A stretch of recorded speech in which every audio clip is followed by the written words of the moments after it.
எல்லாம் எங்கே இருக்கிறீங்க? நாங்கள் வந்து ஒரு ஃபேமஸ் ரெஸ்டாரண்ட்டில் வந்திருக்கோம். ஓ, ஃபேமஸ் ரெஸ்டாரண்ட். அது வந்து அன்பு டிலைட்ஃபுல் ரெஸ்டாரண்ட்.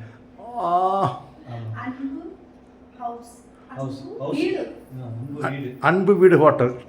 வீடு மாதிரி சமையல். ஆமாம். டைனிங் ஏரியா வந்து எங்களுக்கு ஸ்பெஷலாக ரிசர்வேஷன் பண்ணியிருக்கு. வீட்டு முறை சமையலில் நீங்கள் செஞ்சீங்க.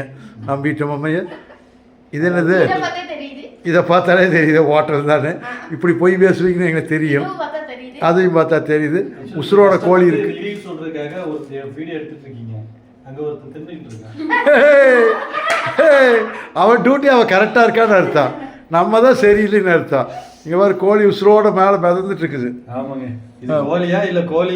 பிச்சு போடுங்க, பிச்சு போடுங்க. அக்காவான்னு தெரியலங்க. தங்கச்சிங்க எப்படி தனித்தனியாக வருது தொட்டுனாங்க பாரு. அடா அடா அடா அடா அடா எடுத்து அப்படியே வாயில் வச்சா எப்படி இருக்கு? இல்ல ஒரு கால் நமக்கு கிடைக்கலன்னா என்ன மாதிரி நம்ம பாடுபடுவோம். அதனால ஒரு காலையும் விடக்கூடாது. ஒரு காலையும் விடக்கூடாது. பிச்சுட்டாங்க. பாரு பாரு பாரு. ஓ போடு. ஓ நெஞ்சு பீஸ விக்கிறோம். இந்த கோழியை வந்து பாத்தீங்கன்னா நார்மலா பொளந்தாச்சு.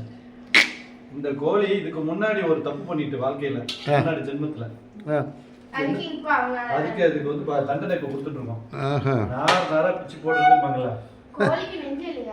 ஆமா, நெஞ்ச பிச்சாச்சு. அவ்வளவுதான். இப்போ ஃபினிஷ் அன்பண்ணா இப்போ வர போறாரு. ஓகே, சாப்பிடலாமா? சூப்பர். ஓகே, பாய். நன்றி நீ. ஆமா, ஓகே நீ. 10 ரூபா ட்ரீட்மெண்ட். ட்ரீட்மெண்ட் சார்ஜ் 30 ரூபா. ஸ்கேன் எடுக்கிறதுக்கு 60 ரூபா. பிளட் செக்அப் பண்ணுறதுக்கு 30 ரூபா. எல்லாத்துலையும் ஒரு சைபர் செக். என்ன பிரச்சனைன்னா அன்னைக்கு இந்தியா வந்து டேக்ஸில் தான் வாழ்க்கை.